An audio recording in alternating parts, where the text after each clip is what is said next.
A U.S. Navy captain dares to confront President Trump on his own yacht. What he says next could sink Trump's latest trade policy. The yacht was alive with celebration. President Trump stood on the deck, surrounded by aides and a few close allies, his voice booming as he touted his latest trade deal. "It's a fantastic deal, folks. The best. Nobody does trade better than me, believe me," he said, his hands gesturing wildly, a grin on his face. But not everyone was cheering. Captain Daniel Hayes, a former U.S. Navy officer now steering the yacht, had heard enough. His face was set, his fists clenched, and he stepped forward, interrupting Trump mid-sentence. "Mr. President, we need to talk. Your tariffs are destroying us," he called out, his voice sharp, slicing through the chatter like a ship's horn.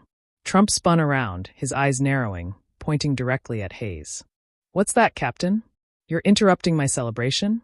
Not a good move." "Not good at all," he snapped, his tone biting, his finger jabbing the air. Hayes didn't back down. His military posture was rigid, his gaze locked on Trump. "I've served this country for 20 years, sir, and I've never seen a policy hurt the little guy like this.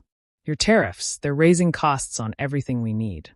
Fuel, equipment, spare parts.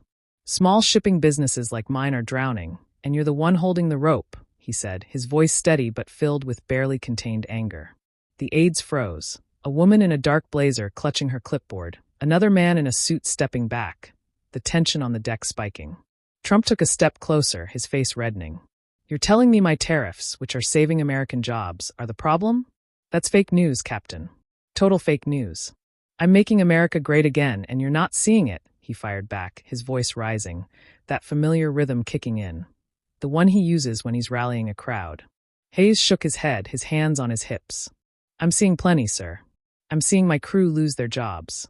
I had to lay off 5 men last month, 5 good men with families. How is that saving American jobs? You're taxing us into the ground while the big corporations get away with murder." Trump scoffed, throwing his hands up. "Listen, Captain, I've got the best people, the smartest people working on this.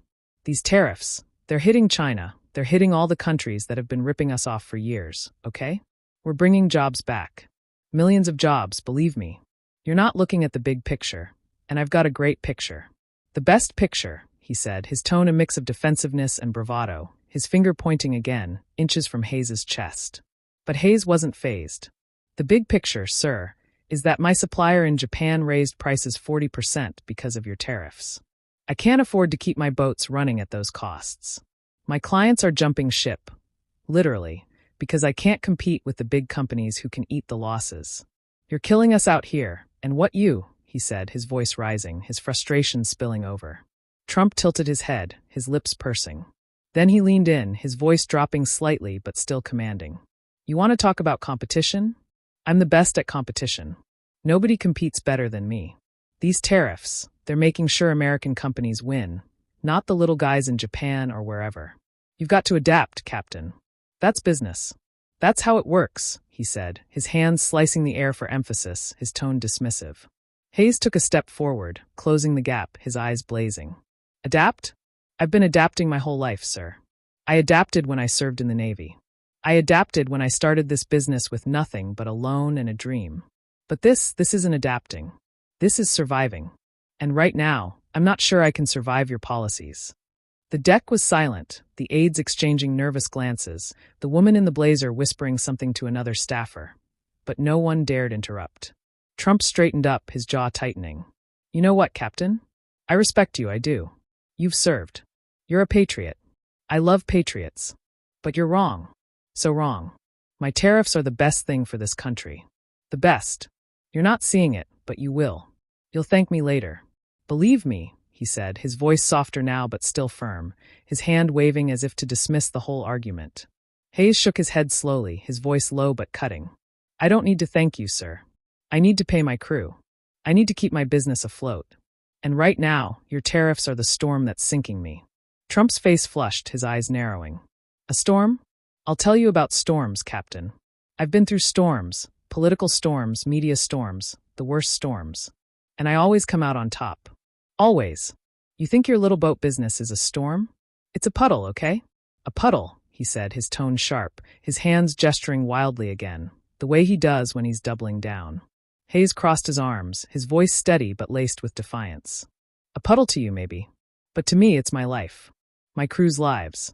You're sitting here on this yacht, celebrating a deal that's crushing us. How can you call that a win for America? Trump threw his hands up, exasperated. Because it is a win, Captain. A huge win. I'm winning for America. I'm winning for the workers, the real workers. Not the ones whining about a few extra bucks for fuel. You've got to think bigger.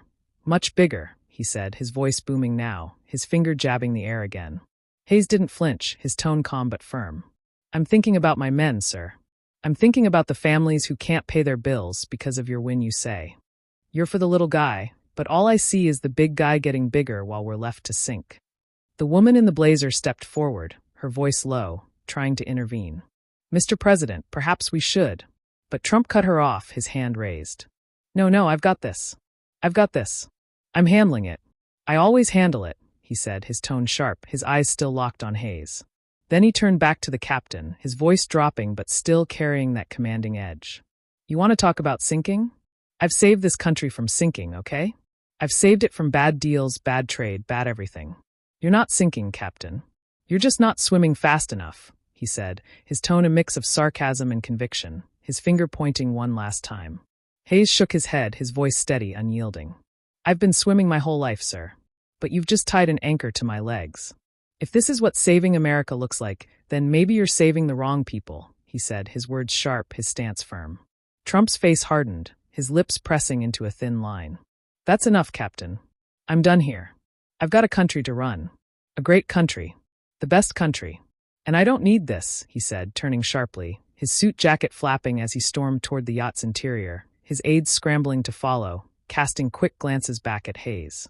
The captain stood by the railing, his eyes fixed on the water, his expression a mix of defiance and exhaustion, the city skyline looming in the distance as the yacht sailed on, the tension on the deck lingering like an unspoken challenge. If this moment got you hooked, don't forget to subscribe for more stories, and let us know what you think in the comments below.